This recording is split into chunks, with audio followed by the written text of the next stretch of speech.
তোকে যা যা ম্যানেজ করতে বলেছিলাম তা তা ম্যানেজ করছোস? হ্যাঁ, সবকিছু ম্যানেজ করছি। তোরা কিসের কথা বলতেছিস? আজকে আমরা একটা নতুন অভিজ্ঞতার সম্মুখীন হব। এসব ফালতু কাজ রাইখা পড়তে বল। আরে বেটা, জীবনে কিছু কিছু অভিজ্ঞতা আছে যেগুলো আমাদেরকে নিতে হয়। কি আমার অভিজ্ঞতা যে আমাদের সবাই নিতে হবে? তুই কি কখনো জিন, ভূত-প্রেত, আত্মা এগুলা বিশ্বাস করছিস? ভাই দেখ, এগুলো আমার চোখে কোনো সময় পড়ে নাই, এগুলো আমি বিশ্বাস করি না। যা যা আমি দেখি না ওগুলো কেন আমি বিশ্বাস করবো? আচ্ছা, তোকে যদি আমি দেখাই। কি দেখাবি? আচ্ছা ভাই, তুই যেগুলা বললি তুই কখনো এগুলা দেখোস নাই, এগুলা কেন তুই বিশ্বাস করবি? তোর যদি এখন জিন, ভূত, প্রেত এগুলা দেখাই তাহলে কি তুই বিশ্বাস করবি? আচ্ছা ভাই, আসলে তোরা কি চাচ্ছিস বলতো? এইবার তুই লাইনে আইছিস, একটু সময় অপেক্ষা কর, সবই বুঝতে পারবি।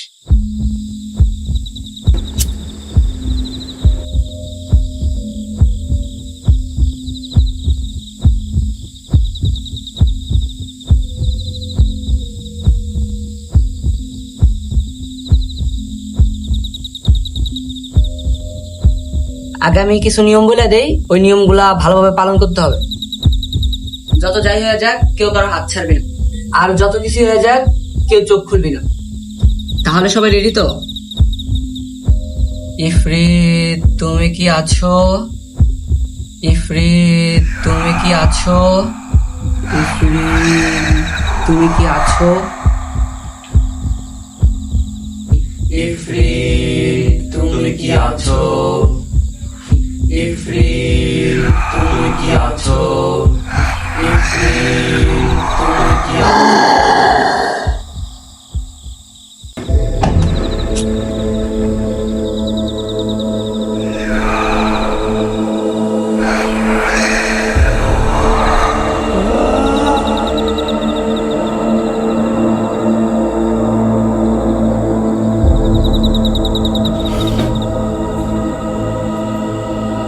পুরানা পুরানা পুরানা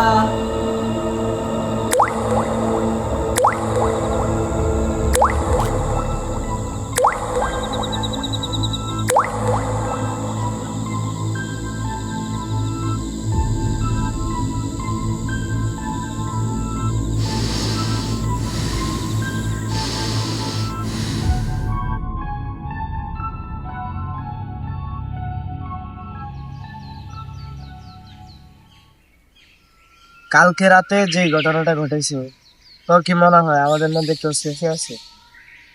আমরা সেভে আছি কিনা বলতে পারি না, কিন্তু জুয়েল সেভেন এটা গ্যারান্টি দেন। আচ্ছা, তোর কি মনে আছে মিজান একটা কথা বলছিল? মামা তোরা যাই কর আর তাই কর, একটা জিনিস মাথায় রাখিস, সব জিনিস নিয়ে মজা করা ঠিক না। মনে আছে।